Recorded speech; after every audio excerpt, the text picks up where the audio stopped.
أعوذ بالله من الشيطان الرجيم. بسم الله الرحمن الرحيم. والفجر وليال عشر والشفع والوتر والليل إذا يسر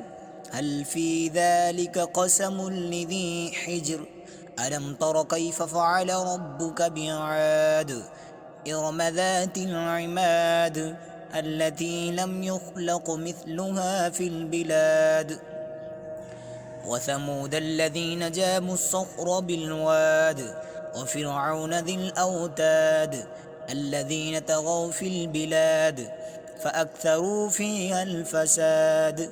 فصب عليهم ربك صوت عذاب إن ربك لبالمرصاد فأما الإنسان إذا ما ابتلاه ربه فأكرمه ونعمه فيقول ربي أكرمن وأما إذا ما ابتلاه فقدر عليه رزقه فيقول ربي أهانن كلا بل لا تكرمون اليتيم ولا تحاضون على طعام المسكين وتأكلون التراث أكلا لما وتحبون المال حبا جما كلا إذا دكت الأرض دكا دكا